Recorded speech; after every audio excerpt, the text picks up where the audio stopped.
Welcome in, everybody. Episode 4 of the Los Angeles Rams on Sports Illustrated podcast with myself, Tom Cavanaugh. It's Victory Monday cleanup time. We're going to look at a few things that we didn't get to touch on a whole lot yesterday in our post-game recap, but there is a lot to get to for how well these Los Angeles Rams were able to battle back from a rough first half, incredible second half. The overtime period was perfect on both sides of the football, and a lot of young guys showed up in a big way, specifically on the defensive side.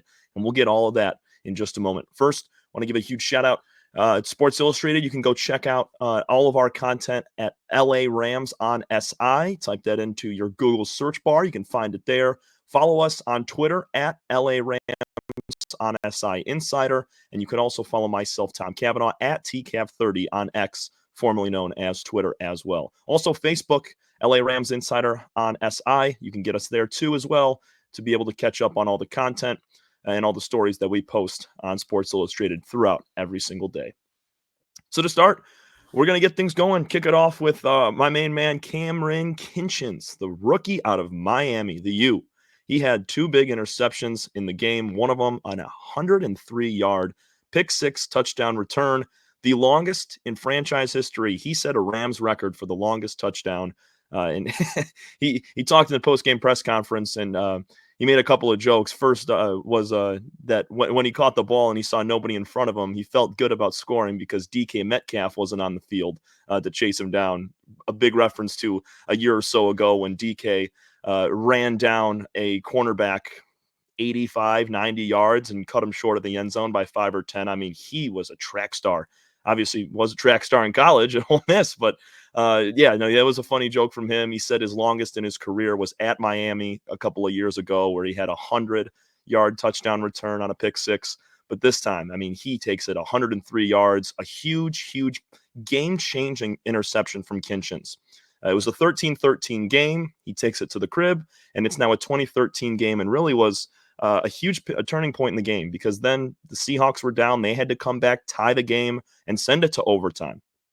Kinchin would later have another interception, his second of the season as well, and he's really improved since going into a diminished role over the course of the last few weeks. He's obviously a rookie, so he's going to make his mistakes, his mental errors at times, but he showed up in a big way in a big divisional game on the road. We'll talk about the rest of the defense as well. His counterpart, safety rookie Jaylen McCulla, he had an interception in the game. McCullough's third in the last 2 contests. The last 2 weeks, McCulla has 3 interceptions.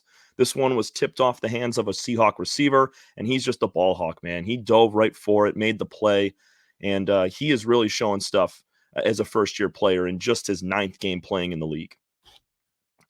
And we mentioned Kinchin as a rookie, McCulla as well, but there are several others that came through and played good ball. You had Braden Fisk and Jared Verse, a couple of defensive ends, a couple of pass rushers that really showed their stuff this weekend. 2 sacks from Fisk, 3 total on the season. He's right behind Verse, who also had a sack, and Verse is now with 3.5 on the year. He is 3rd on the team in sacks, and both those guys, Florida State Seminoles, they came over, drafted together, and they were able to make some big plays.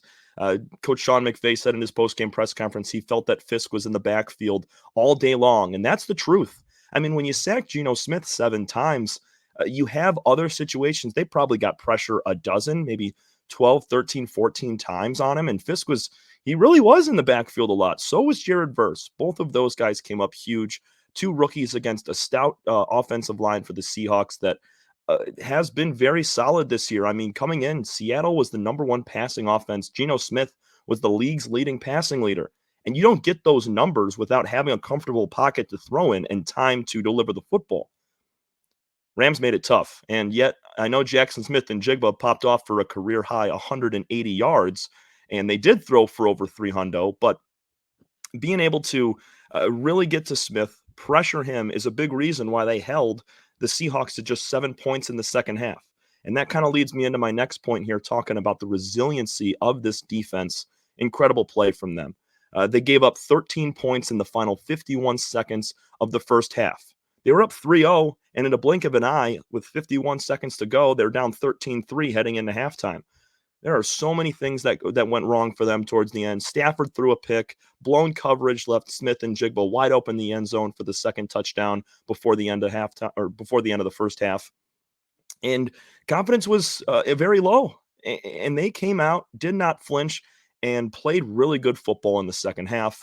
Carried it over into overtime, had a clutch 4th-and-1 stuff. Bobby Brown the third and Omar Spates. Omar Spates, another rookie.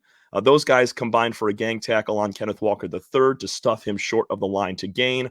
Ball was turned over, and Matthew Stafford does what Matthew Stafford does best: lead a 4-play, 83-yard game-winning touchdown drive.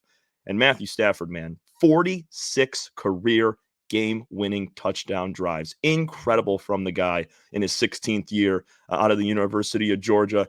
Also played his first 12 seasons with the Detroit Lions. So if you're a Rams or a Lions fan, I mean, you well know what Matthew Stafford can do with the football in his hands late in the game, whether it's tied or they're trailing. And he did just that, finding Demarcus Robinson for a one-handed grab in the end zone to seal the win and walk it off by 6 points. Lots of like from those guys on the defensive side. You got to also tip your cap to another rookie kicker, Joshua Cardi. He came through with a couple of big field goals. His longest of the year was 55. And if the Rams weren't able to get a touchdown there and Robinson hauling it in with one hand, Cardi was going to be the guy to be called on to have that game-winning field goal. And when he was at Stanford, he hit a 61-yarder. So they had all the confidence in the world in that guy. And down the stretch later in this year, there's going to be situations where the Rams don't get to come out with a touchdown to win the game, and they have to rely on their kicking game, whether it's with a few seconds left in regulation or late in overtime to take a lead or win the ball game. So give Joshua Cardi a lot of credit. It's not easy being a rookie kicker in the league. We saw Jake Moody for the San Francisco 49ers in this same division last year come into the league. He succeeded. And Cardi kind of doing a little bit of the same thing here this year. So a lot of rookies making a ton of impact for this team. It's really good to see just for the organization themselves, knowing that they really won the NFL draft of the 2024 season.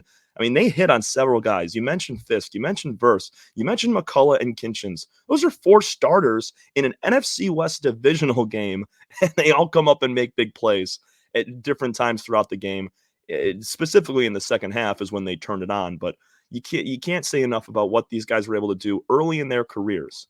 And it bodes well for what they're going to be able to put on display over the course of the next several seasons. Hopefully these Rams keep these guys around for a while, because it looked like with a 1-4 start, this team was going to look to trade Cooper Kupp, look to move some pieces, get some draft picks that they had all but thrown away over the last couple of years on the way to winning a Super Bowl in 2022.